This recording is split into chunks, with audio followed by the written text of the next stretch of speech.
নমস্কাৰ, আজি ৰাতিপুৱা আপোনালোকৰ আশীৰ্বাদ শিৰত লৈ এখন যুদ্ধলৈ ওলাইছোঁ। এয়া চাওক, সৈন্য বাহিনীৰ সৈতে সকলো গুলি বাৰুদ যি প্ৰয়োজন হয় সকলোখিনি সামগ্ৰী আমি ৰাতিপুৱাটোতে যোগাৰ কৰি লৈছোঁ। অকল যি ধৰণে লাচিত বৰফুকনে ৰাতিটোৰ ভিতৰতে গড় বান্ধি তৈয়াৰ কৰিছিল, ঠিক তেনেদৰে আমি গোটেই ৰাতিপুৱাটো শেষ কৰিব লাগিব আজি আমাৰ যিখিনি কৰণীয় কাম সেইখিনি। তো এয়া চাওক, আমি সৈন্য বাহিনীৰ সৈতে আগবাঢ়ি গৈছোঁ।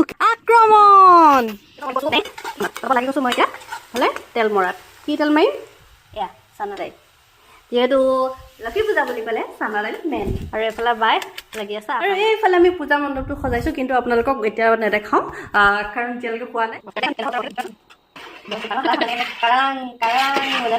কিমান মানুহ আহিব হয়, ইমান ডাঙৰটো বহাই দিলি যে। আৰে তুমি কি বুলি ভাবিছা? আমাৰ সৈন্য বাহিনী গোটেই সৈন্য বাহিনী আহিব মন দিছোঁ। আৰু এইফালে বাই পুৰা ফুৰি বনোৱাত ব্যস্ত হৈ আছে। আৰু শেষত সকলোলৈকে লক্ষী পূজাৰ শুভেচ্ছা জনোৱাৰ লগতে আজিলৈ গৈ থাকোঁ। Bye bye.